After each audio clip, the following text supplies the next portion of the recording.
രാജാവിന് വിശേഷപ്പെട്ട ഒരു കണ്ണാടി ഉണ്ടായിരുന്നു. അതിൽ നോക്കിയാൽ നോക്കുന്നവരുടെ ആന്തരിക സൗന്ദര്യം കൂടെ കാണാമത്രേ. രാജ്യത്തെ പ്രമുഖരും സുന്ദരന്മാരും സുന്ദരികളും വ്യവസായികളും ഒക്കെ ആ കണ്ണാടിയിൽ നോക്കിയിട്ടുണ്ട്. എന്നാൽ അവരുടെ രൂപം അല്പം ക്ഷീണിച്ചതോ മങ്ങിയതോ ഒക്കെ ആയിട്ടത്രേ കാണുന്നത്. അങ്ങനെ ഇരിക്കെ കൂട്ടത്തിൽ ഒരാളുടെ മുഖം അതിലേക്ക് വന്നു. അതിൽ അത്ഭുതകരമായ ഒരു പ്രകാശമുണ്ടായിരുന്നു. രാജാവ് അത് ശ്രദ്ധിച്ചു, കൂടെ ഉണ്ടായിരുന്നവരും അത് ശ്രദ്ധിച്ചു. അയാളാകട്ടെ മുഷിഞ്ഞ വേഷധാരിയും പാറിപ്പറന്ന മുടിയുള്ളയാളും ഒറ്റ നോട്ടത്തിൽ ഒരു ഭിക്ഷക്കാരൻ എന്ന് തോന്നുന്ന ആളുമായിരുന്നു. അയാളെക്കുറിച്ച് അന്വേഷിക്കാൻ രാജാവ് ദൂതന്മാരോട് കൽപ്പിച്ചു. അയാളാകട്ടെ എല്ലാ ദിവസവും രാജാവിന്റെ അന്നദാനപ്പുരയിൽ നിന്ന് ഭക്ഷണം കഴിക്കുന്നയാളും കിട്ടുന്ന ഭക്ഷണം പകുതി കഴിച്ച് ബാക്കിയുമായി മടങ്ങിപ്പോകുന്നയാളുമായിരുന്നു. പോകുന്ന വഴിയിൽ ചില സാധാരണക്കാർക്കും സാധുക്കളുമായി അയാൾ ആ ഭക്ഷണം പങ്കുവയ്ക്കും. അവരോടൊപ്പം അല്പനേരം ഇരിക്കും. പിന്നെ നടന്ന് ദൂരെ എവിടെയെങ്കിലും ഏകാന്തമായ സ്ഥലത്ത് കണ്ണടച്ചങ്ങനെ ഇരിക്കും. പിറ്റേ ദിവസം രാജാവ് കണ്ണാടിയുടെ അടിയിൽ ഇങ്ങനെ കുറിച്ചു വെച്ചു: ഈ കണ്ണാടിയിൽ കാണുന്ന നിങ്ങളുടെ മുഖ സൗന്ദര്യം നിങ്ങളുടെ ഉള്ളിലെ നന്മയുടെ പ്രകാശമാണ്. ഞായർ പള്ളിക്കൂടം ആരംഭിക്കുന്നു. എല്ലാ കൂട്ടുകാർക്കും സ്വാഗതം. ദൈവം മനുഷ്യനായത് മനുഷ്യൻ ദൈവമായി തീരാനാണ്. God became human, that human becomes God. കേരളത്തിൽ പ്രതിവർഷം ഏകദേശം 4.5 ലക്ഷം യൂണിറ്റ് രക്തമാണ് ശേഖരിക്കപ്പെടുന്നത്. ദാതാവിന്റെ പേരും വിലാസവും അടിസ്ഥാന ആരോഗ്യ വിവരങ്ങളും രേഖപ്പെടുത്തിക്കൊണ്ടാണ് രക്തദാന പ്രക്രിയ ആരംഭിക്കുന്നത്. നീ പകരും നിന്റെ രക്തം കാത്തിടും ഒരു ജീവനെ.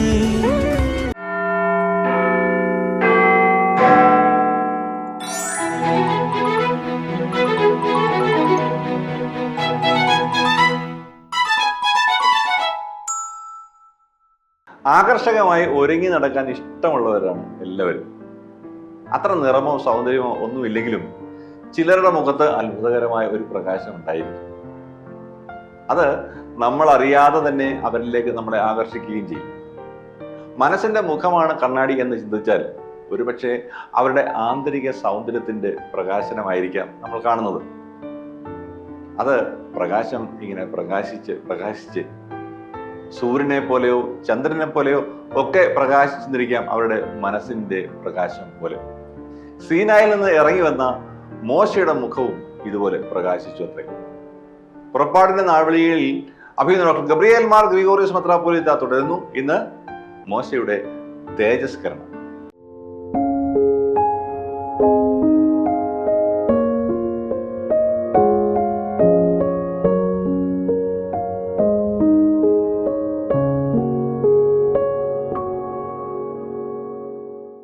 പിതാവിൻ്റെയും പുത്രൻ്റെയും പരിശുദ്ധാത്മാവിൻ്റെയും നാമത്തിൽ തനിക്ക് സ്തുതി. ഞായർ പള്ളിക്കൂടത്തിലെ കുഞ്ഞു കൂട്ടുകാർക്ക് ക്രിസ്തുവേശുവിൽ സ്നേഹവന്ദനം. പ്രിയപ്പെട്ട കുഞ്ഞുങ്ങളെ, കഴിഞ്ഞ പാഠങ്ങളിലായി നമ്മൾ പ്രധാനമായും ചിന്തിച്ചുകൊണ്ടിരുന്നത് ഇസ്രായേൽ ജനത്തെ മിസ്രയീമിൻ്റെ അടിമത്തത്തിൽ നിന്ന് കനാനിൻ്റെ സ്വാതന്ത്ര്യത്തിലേക്ക്, ദൈവ വാഗ്ദത്ത നാട്ടിലേക്ക് കൊണ്ടുവരുന്നതിൽ ഏറ്റവുമധികം നേതൃത്വം, ആത്മീകമായ നേതൃത്വം നൽകിയ മോശയെ സംബന്ധിച്ചായിരുന്നു. മോശയുടെ സംഭാവനകൾ. അതുമാത്രമല്ല, ഈ യാത്രയിലെ മുഖ്യമായ നാഴികക്കല്ലുകൾ അത് എന്തൊക്കെയായിരുന്നു എന്നുള്ള പരിശോധനയായിരുന്നു. മോശയുടെ ജീവിതത്തിലെ ഏറ്റവും സുപ്രധാനമായ ഒരു നിമിഷം ദൈവാഭിമുഖമായി നിൽക്കുന്ന മോശയെ സംബന്ധിച്ച് നമ്മൾ കഴിഞ്ഞ പാഠത്തിൽ പഠിക്കുകയായിരുന്നു. ഇന്ന് അങ്ങനെ ദൈവാഭിമുഖമായി മോശ, ഒരു സ്നേഹിതൻ തൻ്റെ സ്നേഹിതനോട് സംസാരിക്കുന്നത് പോലെ യഹോവ മോശയോട് സംസാരിച്ചുവെന്ന് പുറപ്പാട് പുസ്തകം 33-ാം അധ്യായം 11-ാം വാക്യത്തിൽ പറയുന്നത് നമ്മൾ പ്രത്യേകം ശ്രദ്ധിക്കുകയായിരുന്നു. ഇന്ന് അങ്ങനെ ദൈവാഭിമുഖമായി നിന്ന മോശയ്ക്ക് ബാഹ്യമായ ഒരു രൂപാന്തരം സംഭവിക്കുന്നതായി നമ്മൾ കാണുന്നുണ്ട്. പുറപ്പാട് പുസ്തകം തന്നെ 34-ാം അധ്യായം 28-ാം വാക്യത്തിൽ മോശ ദൈവസന്നിധിയിൽ, സീനായ പർവ്വതത്തിൽ ദൈവസന്നിധിയിൽ 40 രാവും 40 പകലും ഉപവസിച്ച് ഭക്ഷണപാനീയങ്ങൾ ഉപയോഗിക്കാതെ ഉപവസിച്ചുകൊണ്ട് നിന്നു എന്ന് നമുക്ക് കാണുവാൻ കഴിയും. അതിൻ്റെ ഫലമായി മോശയ്ക്ക് സംഭവിച്ച ബാഹ്യമായ രൂപാന്തരം പ്രത്യേകമായി പുറപ്പാട് പുസ്തകം 34-ാം അധ്യായം 29-ാം വാക്യത്തിൽ രേഖപ്പെടുത്തിയിട്ടുണ്ട്. മോശയുടെ മുഖത്തിൻ്റെ ത്വക്ക് പ്രകാശിച്ചു എന്നാണ് അവിടെ പ്രത്യേകമായി രേഖപ്പെടുത്തിയിരിക്കുന്നത്. ഇതിന് തേജസ്കരണം എന്ന ഒറ്റ വാക്കിൽ നമുക്ക് പറയാൻ സാധിക്കും. തേജസ്കരിക്കപ്പെട്ട മോശ. ഇന്നത്തെ പാഠത്തിൻ്റെ തലക്കെട്ട് തേജസ്കരിക്കപ്പെട്ട മോശ എന്ന് നമുക്ക് കൊടുക്കാൻ കഴിയും. അത് നമ്മളുടെ മനസ്സിൽ നമ്മൾ കുറിച്ചു വയ്ക്കണം. ദൈവാഭിമുഖമായി ആര് നിൽക്കുന്നുണ്ടോ അവർക്ക് രൂപാന്തരം വരും. ആന്തരികമായ രൂപാന്തരം വരും, മാനസികമായ രൂപാന്തരം വരും, ആധ്യാത്മികമായ രൂപാന്തരം വരും. മാത്രമല്ല ശാരീരികമായ രൂപാന്തരവും കൂടെ വരും. ഈ ട്രാൻസ്ഫോർമേഷൻ ഇംഗ്ലീഷിൽ മെറ്റാമോർഫോസിസ് എന്ന് സാങ്കേതികമായി ഒരു പ്രയോഗമുണ്ടല്ലോ. മെറ്റാമോർഫോസിസ്, രൂപത്തിന് വരുന്ന മാറ്റം എന്നാണ് അതിൻ്റെ വാച്യാർത്ഥം. അങ്ങനെ ഒരു മാറ്റം മോശയ്ക്ക് സംഭവിക്കുന്നതായി ദൈവവചനം രേഖപ്പെടുത്തുന്നുണ്ട്. മോശയുടെ മുഖത്തിൻ്റെ ത്വക്ക് പ്രകാശിച്ചു. അതിന് നമ്മൾ തേജസ്കരണം, മോശയുടെ തേജസ്കരണം എന്ന് ഈ പാഠത്തിന് ശീർഷകം കൊടുക്കുന്നതിന് കാരണം അതാണ്. ഈ തേജസ്കരണ പ്രക്രിയയിൽ 3 കാര്യങ്ങൾ അന്തർഭവിച്ചിട്ടുണ്ട്. ഒന്ന് സാങ്ക്ടിഫിക്കേഷൻ, ശുദ്ധീകരണം. 2 പ്രകാശനം. 3 തേജസ്കരണം. അപ്പോൾ തേജസ്കരണത്തിലേക്ക് വരുന്നതിന് മുമ്പുള്ള പ്രകാശനമാണ് മോശയ്ക്ക് സംഭവിക്കുന്നത്. ആന്തരികമായ പ്രകാശനം, മനസ്സിൻ്റെ പ്രകാശനം. അന്ധകാരം ആന്തരത്തിൽ നിന്ന് മാറി, ആത്മാവിൽ നിന്ന് മാറി, മനസ്സിൽ നിന്ന് മാറി, ഹൃദയത്തിൽ നിന്ന് മാറിയപ്പോൾ ആന്തരം പ്രകാശിച്ചു. ആ ആന്തരത്തിൻ്റെ പ്രകാശനം മുഖത്ത് പ്രതിഫലിക്കുന്നതായാണ് നമുക്ക് മനസ്സിലാകുന്നത്. ഇതൊരു മെറ്റാമോർഫോസിസ് ആണ്. മോർഫി എന്ന് പറഞ്ഞാൽ ബാഹ്യരൂപമാണ്. ബാഹ്യരൂപത്തിനും കൂടെ മാറ്റം വരുന്നു എന്നുള്ളത് നമ്മൾ പ്രത്യേകം ശ്രദ്ധിക്കുക. ആധ്യാത്മികമായ വളർച്ചയിൽ നമ്മളുടെ ജീവിതത്തിന്, ഹൃദയത്തിന്, മനസ്സിന് ശുദ്ധീകരണം വരുമ്പോൾ അത് പ്രകാശിപ്പിക്കപ്പെടും. ആന്തരം പ്രകാശിപ്പിക്കപ്പെടുമ്പോൾ ബാഹ്യരൂപവും പ്രകാശിപ്പിക്കപ്പെടുന്നു എന്നുള്ള ഒരു പ്രക്രിയ അങ്ങനെ ഉണ്ട്. അത് മോശ പഠിപ്പിക്കുന്ന വലിയ പാഠമാണ്. ഇത് തന്നെ നമുക്ക് കാണാൻ സാധിക്കും ലൂക്കോസിന് സുവിശേഷം 9-ാം അധ്യായം 28 മുതൽ 32 വരെയുള്ള വാക്യങ്ങളിൽ താബോർ മലയിൽ നമ്മുടെ കർത്താവ് പിതാവുമായി സംഭാഷണം നടത്തുന്ന അവസരത്തിൽ അവൻ്റെ ത്വക്ക്, യേശുക്രിസ്തുവിൻ്റെ മുഖം പ്രകാശിച്ചു. സൂര്യൻ്റെ തേജസ്സിനേക്കാൾ, പ്രഭയേക്കാൾ കൂടുതൽ പ്രകാശനമായിരുന്നു അത് എന്നും കൂടെ വിശേഷിപ്പിക്കപ്പെടുന്നുണ്ട്. ഇത് പുതിയ നിയമത്തിലെ കാര്യമാണ്. അത് ദൈവപുത്രൻ ആയതുകൊണ്ടാണ് ഈ രൂപാന്തരമെന്ന് ചില വ്യാഖ്യാനിക്കും. അതുകൊണ്ടല്ല. ദൈവാഭിമുഖമായി നിൽക്കുന്ന ഒരാൾക്ക് ആന്തരം ശുദ്ധീകരിക്കപ്പെടുകയും പ്രകാശിപ്പിക്കപ്പെടുകയും ചെയ്യുമ്പോൾ മുഖത്ത് പ്രകാശനവും തേജസ്കരണവും സംഭവിക്കുമെന്നുള്ളത് മോശയുടെ കാലത്ത് തന്നെയുള്ള ഒരു അനുഭവമാണെന്നും അത് യേശു മനുഷ്യപുത്രൻ എന്നുള്ള നിലയിൽ യേശുവിന് ആ അനുഭവം ഉണ്ടായി എന്നും നമ്മൾ കാണുക. ആ സമയം മോശയും ഏലിയായും പ്രത്യക്ഷപ്പെടുന്നതായി പ്രത്യേകം രേഖപ്പെടുത്തി, തേജസ്സിൽ പ്രത്യക്ഷപ്പെടുന്നതായി പ്രത്യേകം ലൂക്കോസിൻ്റെ സുവിശേഷത്തിൽ നമുക്ക് പ്രത്യേകം കാണാൻ 9-ാം അധ്യായം 28 മുതൽ 32 വരെയുള്ള വാക്യങ്ങൾ നാം വായിക്കേണ്ടതാണ്. കുഞ്ഞുങ്ങളെ, ഇതൊരു പാഠമായി നമ്മൾ സ്വീകരിക്കണം. 4-ാം നൂറ്റാണ്ടിൽ ജീവിച്ചിരുന്ന മഹാനായ അഥാനാസ്യോസ് ഇങ്ങനെ പറയും: ദൈവം മനുഷ്യനായത് മനുഷ്യൻ ദൈവമാകാനാണ്. ദൈവം മനുഷ്യനായത് മനുഷ്യൻ ദൈവമായി തീരാനാണ്. God became human, that human becomes God എന്ന പ്രസിദ്ധമായൊരു വചനം അഥാനാസ്യോസ് പറയുന്നു. മോശയുടെ മുഖത്ത് സംഭവിച്ച ആ രൂപാന്തരം ആത്മാവിൻ്റെ ശുദ്ധീകരണത്തിലൂടെയും ആന്തരത്തിൻ്റെ പ്രകാശനത്തിലൂടെയും അതിൻ്റെ ഫലമായുണ്ടായ മുഖത്തെ പ്രകാശവും തേജസ്കരണവുമാണ്. കുഞ്ഞുങ്ങളെ, നമ്മളുടെ ആധ്യാത്മിക ജീവിതത്തിലെ ആത്യന്തികമായ ലക്ഷ്യം ഈ ദൈവീകരണമാണ്, തേജസ്കരണമാണ്. തേജസ്കരണമെന്ന ദൈവീകരണത്തിൻ്റെ ബാഹ്യപ്രകാശനമാണ് എന്ന് നമ്മൾ ഗ്രഹിച്ചിരിക്കണം. എല്ലാവരെയും ദൈവം അനുഗ്രഹിക്കുമാണ്.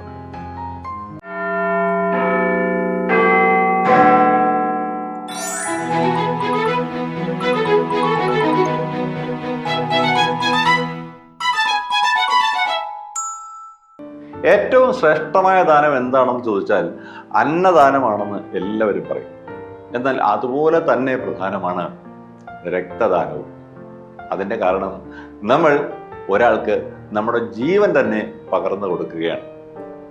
നമുക്ക് ഒരു നഷ്ടവുമില്ല, എന്നാൽ പകർന്ന് ലഭിക്കുന്നയാളിന് ജീവൻ ലഭിക്കുകയും ചെയ്യും.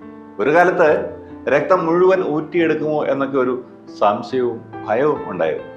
എന്നാൽ അതൊക്കെ ഇപ്പോൾ മാറിക്കഴിഞ്ഞു. നമുക്കും രക്തദാതാക്കളാവാം.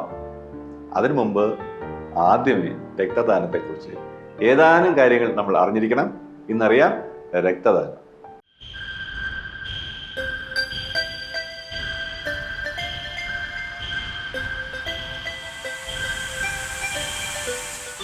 കേവലം ഒരു ശരീരത്തിൽ ഒതുങ്ങുന്നതല്ല ജീവിതം.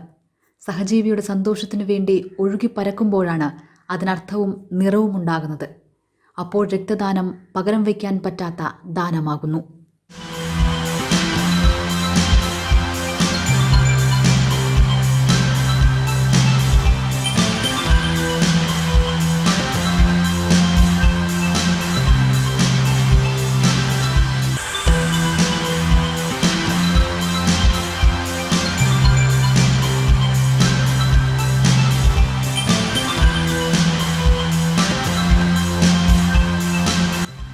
കേരളത്തിൽ പ്രതിവർഷം ഏകദേശം 4.5 ലക്ഷം യൂണിറ്റ് രക്തമാണ് ശേഖരിക്കപ്പെടുന്നത്. ദാതാവിൻ്റെ പേരും വിലാസവും അടിസ്ഥാന ആരോഗ്യ വിവരങ്ങളും രേഖപ്പെടുത്തിക്കൊണ്ടാണ് രക്തദാന പ്രക്രിയ ആരംഭിക്കുന്നത്.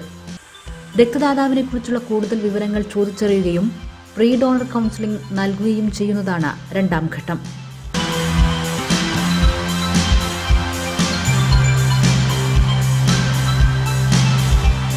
ശേഷം രക്തദാതാവിനെ മെഡിക്കൽ പരിശോധനയ്ക്ക് വിധേയമാക്കുന്നു.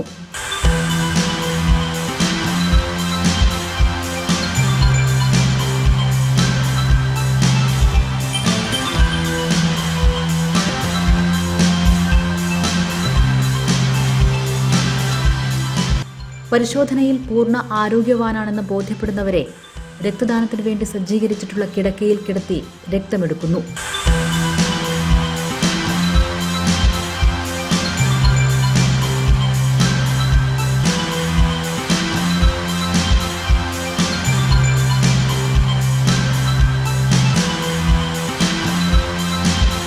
ഒരു സമയം 350 മുതൽ 450 വരെ മില്ലിലിറ്റർ രക്തമാണ് ഒരു ദാതാവിൽ നിന്നും എടുക്കുന്നത്. ഈ പ്രക്രിയ ഏകദേശം 10 മുതൽ 15 മിനിറ്റ് വരെ നീണ്ടുനിൽക്കും.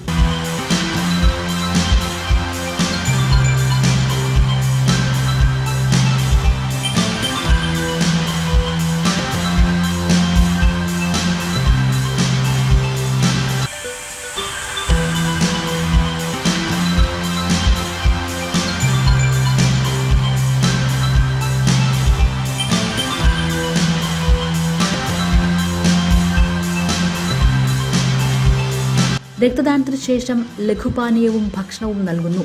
ഏകദേശം 10 മുതൽ 15 മിനിറ്റോളം വിശ്രമിക്കാൻ ആവശ്യപ്പെടുകയും ചെയ്യും. രക്തദാതാവിന് നന്ദി സൂചകമായി സർട്ടിഫിക്കറ്റും വിതരണം ചെയ്യുന്നു. ദാതാവിൽ നിന്ന് ശേഖരിച്ച രക്തം ഗ്രൂപ്പിംഗ് നടത്തുകയും രക്തജന്യ രോഗങ്ങൾക്ക് വേണ്ടിയുള്ള പരിശോധനയ്ക്ക് വിധേയമാക്കുകയും ചെയ്യുന്നു. രോഗാണുബാധ ഒന്നുമില്ല എന്ന് ബോധ്യപ്പെട്ടാൽ രക്തത്തെ 4 ഘടകങ്ങളായി വേർതിരിക്കുന്നു. ഇങ്ങനെ വേർതിരിച്ച് ഓരോ ഘടകവും അതിന് അനുയോജ്യമായ ഊഷ്മാവിൽ ശേഖരിക്കപ്പെടുകയും തുടർന്ന് ഈ രക്തം രോഗിയുടെ രക്തവുമായി ക്രോസ് മാച്ച് ചെയ്ത ശേഷം ചികിത്സയ്ക്കായി ആവശ്യാനുസരണം ഉപയോഗിക്കുകയും ചെയ്യുന്നു. രക്തദാനം മഹാദാനം രക്തദാനം സ്വാത്വികം രക്തദാനം ജീവദാനം രക്തദാനം ദൈവികം. നീ പകരും നിന്റെ രക്തം കാത്തിടും ഒരു ജീവനെ നിൻ രക്തം കാത്ത ജീവൻ പോറ്റിടും ഒരു നാടിനെ ചേർന്നു കൈത്താങ്ങായി കൂടെ നിൽക്കാം നാടിനായി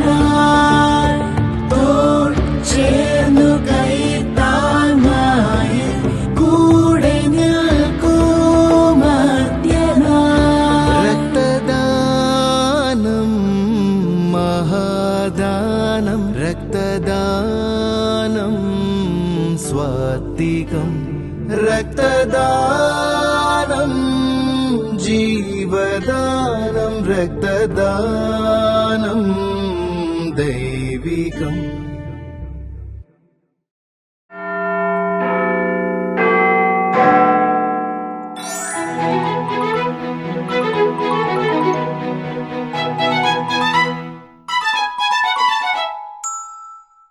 ക്വസ്റ്റ്യൻ ടൈം. ക്വസ്റ്റ്യൻ ടൈമിൽ ഇന്ന് ആദ്യം കഴിഞ്ഞ ആഴ്ച ചോദ്യത്തിന്റെ ഉത്തരം, പിന്നെ ഈ ആഴ്ചത്തെ ചോദ്യം. ടോട്ടോ ചാൻ രചിച്ചത് ആരാണ്? തെത്സുകോ കുറോയാനഗി. രക്തദാനത്തിൽ ഒരാളിൽ നിന്ന് സ്വീകരിക്കാവുന്ന രക്തത്തിന്റെ അളവ് എത്ര വരെയാണ്? പ്രിയമുള്ള കൂട്ടുകാരെ, ഇന്ന് തന്നെ ചോദ്യത്തിന്റെ ഉത്തരം നിങ്ങളുടെ ടീം ലീഡേഴ്സിനെ അറിയിക്കുക. ഞായർപള്ളിക്കൂടത്തിന്റെ ഇന്നത്തെ സമയം അവസാനിക്കുകയാണ്. അഭിപ്രായങ്ങൾ കമന്റ് ബോക്സിൽ രേഖപ്പെടുത്തണം. തിരുവനന്തപുരത്തേക്ക് വിളിക്കുന്നവർ 27131000 എന്ന ഫോൺ നമ്പർ ഓർത്തിരിക്കുക. ഞായർപള്ളിക്കൂടം എല്ലാ ഞായറാഴ്ചയും ഇന്ത്യൻ സമയം രാവിലെ 7 മണിക്ക് ലൈവാണ്. പിന്നീട് 11:30 OSSI ബോധനം ചാനലിലും OSSIബോധനം.org എന്ന വെബ്സൈറ്റിലും ലഭ്യമാണ്. വൈകിട്ട് 7 മണിക്ക് ഗ്രിഗോറിയൻ ടിവിയിലും ലഭ്യമാണ്. വിവിധ ഫേസ്ബുക്ക് പേജുകളിലും ലഭ്യമാണ്.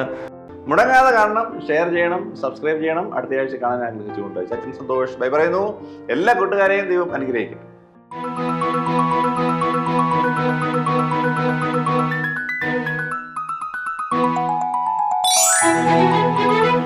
Thank you.